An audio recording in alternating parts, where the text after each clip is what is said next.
반려견을 바라보며 가슴 깊은 곳에서 무언가 변하고 있다고 느껴본 적 있으신가요? 너무 마음이 아파서 그 생각을 애써 억누르셨을 겁니다. 하지만 만약 여러분의 반려견이 자신만의 유일한 방법으로 다가올 이별을 이미 말해주고 있는 것이라면 어떨까요? 새로운 잠자리, 길어진 시선, 곁에 앉을 때 내쉬는 한숨처럼 여러분이 눈치채온 그 작은 변화들이 결코 사소한 것이 아니라면 말입니다.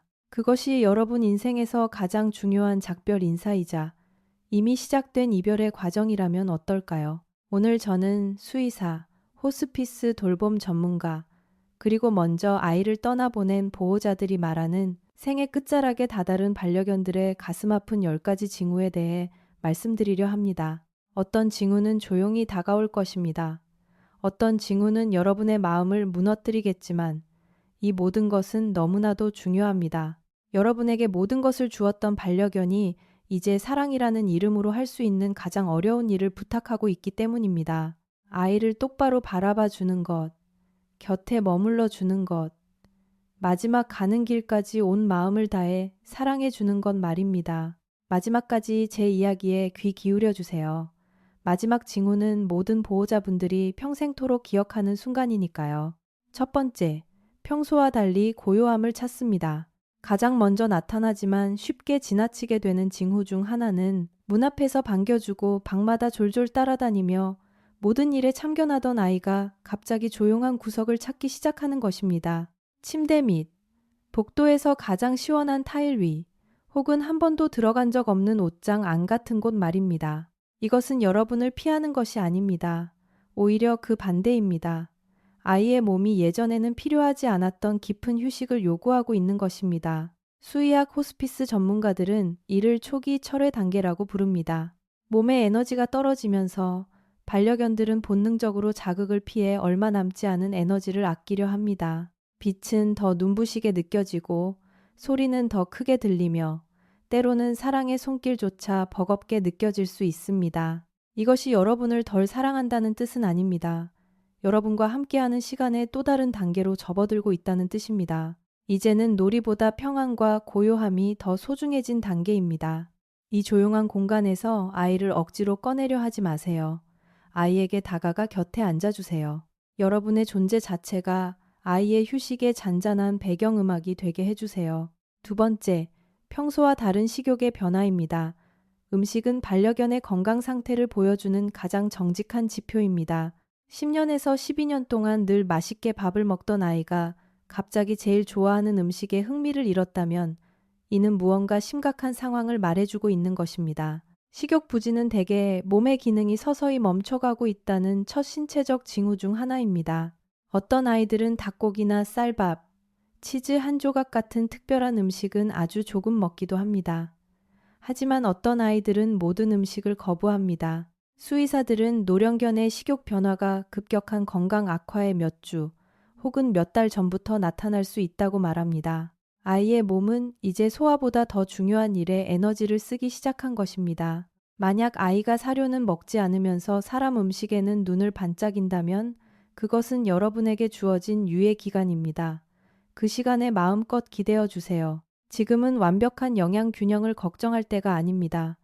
식사 시간이 특별한 의미를 갖도록 만들어 주어야 할 때입니다. 아이가 원한다면 손으로 직접 먹여주세요. 따뜻하고 부드러운 음식을 준비해 주세요. 억지로 먹이지는 마세요. 모든 식사 시간이 단순한 일과가 아니라 편안한 위로가 되게 해주세요. 세 번째, 아이의 눈빛이 변합니다. 이것은 보호자들이 말로 설명하기 전부터 이미 가슴으로 느끼게 되는 감정적으로 가장 견디기 힘든 징후 중 하나입니다. 눈빛의 반짝임이 사라집니다. 완전히. 그리고 한순간에 사라지는 것은 아니지만 아이가 세상을 바라보는 방식에 미묘한 변화가 생깁니다. 눈동자는 어딘가 조금 먼 곳을 향해 있는 것처럼 보입니다. 여러분이 방에 들어갈 때 보여주던 그 빠르고 밝은 반응도 조금 옅어집니다. 여전히 사랑을 담아 여러분을 바라보지만 이제 그 눈빛에는 한층 더 고요한 기운이 감돕니다. 이 중 일부는 생리적인 현상입니다. 나이가 들면 수정체 경화증으로 눈이 푸르스름하고 흐려지거나 백내장이 생기기도 하니까요. 하지만 더 깊은 변화는 단순한 시력의 문제를 넘어섭니다. 동물행동 연구자들은 생의 끝자락에 다다른 반려견들이 내면을 향한 응시라고 불리는 행동을 보인다고 관찰했습니다. 사물을 그저 바라보는 것이 아니라 그것을 관통하여 우리가 볼 수 없는 그 너머의 무언가를 바라보는 것처럼 보입니다. 그것은 고통이 아닙니다.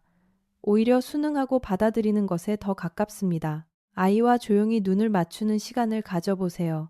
그 순간에도 여러분과 아이 사이에는 여전히 사랑의 호르몬이 흐르고 있습니다.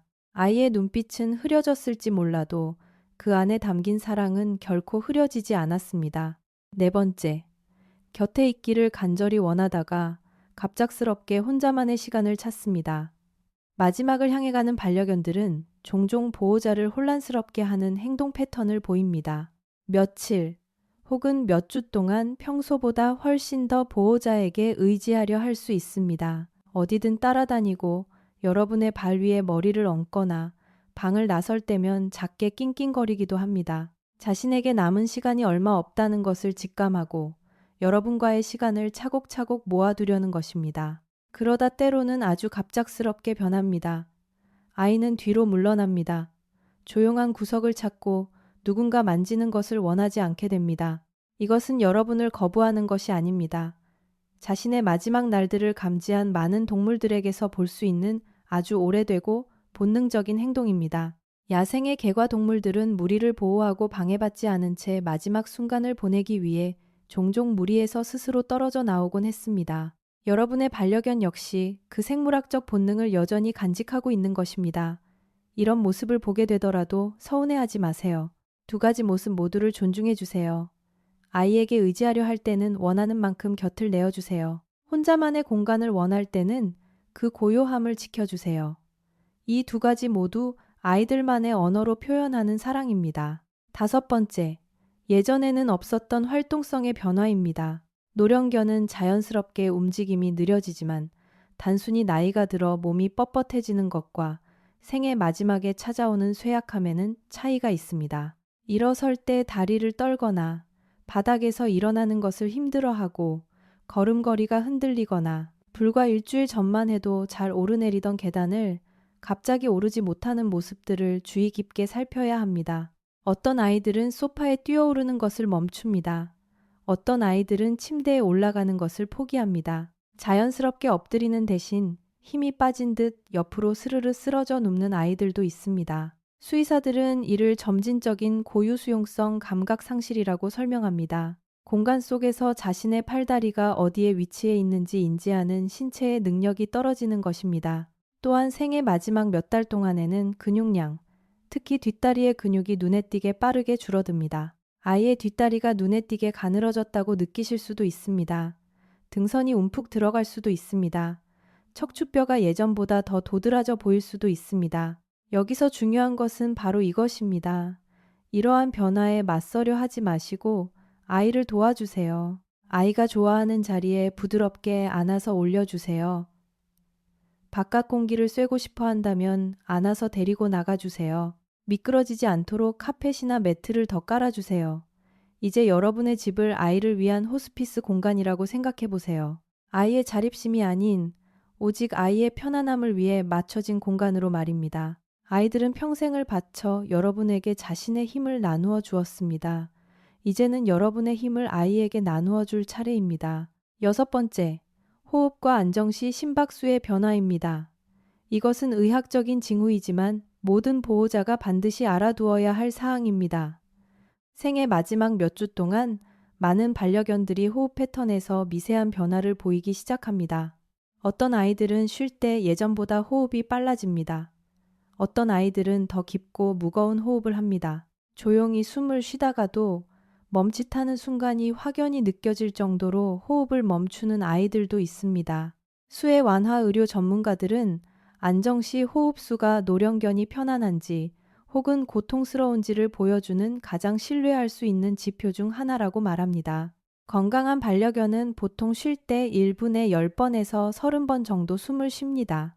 만약 아이의 호흡수가 지속적으로 이 수치를 넘어서거나 숨쉬기 힘들어하는 모습, 숨을 쉴 때 목을 길게 빼는 자세 또는 운동을 하지 않았는데도 입을 벌리고 숨을 쉬는 모습을 본다면 즉시 수의사에게 연락하세요. 이것은 당황할 일이 아닙니다. 아이를 더 편안하게 해줄 수 있는 돌봄을 준비해야 한다는 뜻입니다. 반대로 쉴 때 조용하고 느리게 숨을 쉰다면 이는 아이가 편안한 상태라는 좋은 신호입니다. 이 호흡의 리듬을 통해 매 순간 아이의 진짜 상태가 어떤지 가늠해 볼 수 있습니다. 7번째, 예전에 좋아했던 것들에 대한 흥미 상실입니다. 테니스 공이 덩그러니 놓여 있습니다. 더 이상 산책줄을 봐도 꼬리를 흔들지 않습니다. 삑삑거리던 장난감도 조용해졌습니다. 아이를 신나게 했던 특별한 것들에 흥미를 잃기 시작했다면 아이의 내면 세계가 변하고 있다는 뜻입니다. 이제 남은 에너지가 한정되어 있기에 몸 스스로 무엇이 중요하고 무엇이 덜 중요한지 선택하고 있는 것입니다. 동물 행동학자들은 이를 묵회감증이라고 부릅니다. 익숙한 보상에서 기쁨을 느끼는 능력이 줄어드는 현상입니다. 반려견의 경우 이는 대개 아주 서서히 시작됩니다. 여러분이 집에 올 때 여전히 꼬리를 흔들지만 예전만큼 격렬하지는 않습니다. 밥그릇을 향해 여전히 곁을 따라오지만 밥 먹기 전에 추던 귀여운 춤은 사라졌습니다. 여러분이 부르면 여전히 다가오지만 신나게 달려오던 발걸음은 느릿한 걸음이 되었습니다. 이를 아이가 슬퍼한다고 생각하지 마세요. 반려견은 사람처럼 자신의 운명을 슬퍼하거나 애도하지 않습니다. 그저 조금 더 차분하고 조용한 삶의 방식에 적응해 나가고 있을 뿐입니다. 이 시기에 여러분이 해야 할 일은 억지로 예전의 기쁨을 되찾아주는 것이 아닙니다. 지금 아이의 상태에 맞는 새로운 방식의 기쁨을 선물해 주는 것입니다. 공놀이 대신 조용히 안아주세요. 신나게 달리는 대신 천천히 냄새를 맡으며 걷게 해주세요. 들뜬 목소리 대신 다정하고 부드러운 목소리로 속삭여주세요. 아이들은 여전히 사랑을 느낍니다. 단지 사랑을 받아들이는 방식이 달라졌을 뿐입니다. 8번째, 작별 인사처럼 느껴지는 평소와 다른 애정 표현입니다. 노령견을 떠나보낸 거의 모든 보호자들이 비슷하게 겪었다고 말하는 경험이 있습니다. 이별을 며칠 혹은 몇 주 앞두고 아이가 결코 잊을 수 없는 특별한 의미가 담긴 순간을 선물했다는 것입니다. 오래도록 머무는 시선, 갑자기 얼굴을 파묻는 행동, 천천히, 그리고 진심을 다해 손을 핥아주는 모습들 말입니다. 평소보다 더 오랜 시간 여러분의 가슴에 가만히 머리를 기대어 오기도 합니다. 동물 호스피스 관계자들은 수천 건의 사례를 통해 이런 순간들을 기록해 왔습니다. 이것은 착각이 아니라 분명한 현실입니다. 반려견들은 남은 시간이 줄어들수록 자신의 애정을 더 의도적이고 깊게 표현하는 것 같습니다. 어떤 연구자들은 이것이 생의 마지막 단계에서 일어나는 뇌화학 물질의 변화와 관련이 있다고 믿습니다. 또 다른 이들은 이것이 순수한 감정적인지 능력이라고 믿습니다. 어느 쪽이든 이 마법 같은 순간은 실제로 일어나며 그 마음을 전달받은 보호자의 가슴에 영원히 머뭅니다. 최근 들어 아이가 여러분을 평소와 다르게 바라보거나 갑자기 더 가까이 있고 싶어 한다면 이를 단순한 우연으로 넘기지 마세요. 곁에 앉아주세요. 아이가 그 순간을 충분히 누리게 해주고 여러분 자신도 그 시간을 온전히 받아들이세요. 이 시간들은 아이가 떠난 후 세상에서 가장 거룩하고 소중한 기억이 될 것입니다. 9번째, 진정되지 않는 불안감입니다. 가장 마음 아픈 징후 중 하나는 아이가 눈에 띄게 불편해하면서도 편안한 자세를 찾지 못할 때입니다. 누웠다가 일어났다가 제자리를 빙빙 돌고 이리저리 몸을 뒤척입니다. 방이 시원한데도 얕은 숨을 헐떡입니다. 집안의 낯선 곳을 서성거리거나 벽을 멍하니 응시한 채 서 있기도 합니다. 수의사들은 이런 생의 말기 불안 증세가 장기 기능의 변화, 내부의 고통 또는 어떻게든 몸의 균형을 찾으려는 신체의 마지막 발버둥과 관련이 있다고 설명합니다. 이는 아이의 삶의 질이 무너지고 있다는 가장 명확한 신호 중 하나이며 대개 이 시점이 되면 수의사와 진지하게 상담하여 완화치료, 통증 약물 혹은 가장 힘든 결정이겠지만 편안하게 보내주는 마지막 선물에 대해 논의해야 할 때입니다. 이 시기는 많은 보호자들이 불확실성으로 인한 죄책감을 가장 뼈저리게 느끼는 단계이기도 합니다. 얼마나 더 버텨줄까, 우리가 어떻게 알 수 있을까 고민하게 되죠. 정직한 답변은 아이가 바로 이런 패턴들을 통해 여러분에게 자신의 상태를 말해주고 있다는 것입니다. 안정을 찾지 못하고 편안함을 느끼지 못하며 더 이상 진정한 평화를 누리지 못하는 아이는 살며시 도움을 요청하고 있는 것입니다. 때로는 우리가 해줄 수 있는 가장 큰 사랑의 실천이 아이가 사랑하는 사람들에 둘러싸여 고통 없이 편안하게 눈을 감도록 도와주는 것일지도 모릅니다. 10번째, 모든 것을 말해주는 눈빛. 제가 이 이야기를 마지막으로 미뤄둔 이유는 이 순간을 겪어본 보호자라면 제 말이 무슨 뜻인지 정확히 아실 것이기 때문입니다. 그 특별한 눈빛이 있습니다. 슬프지도 않고 겁에 질려 있지도 않은 아주 고요하고 모든 것을 안다는 듯한 눈빛입니다.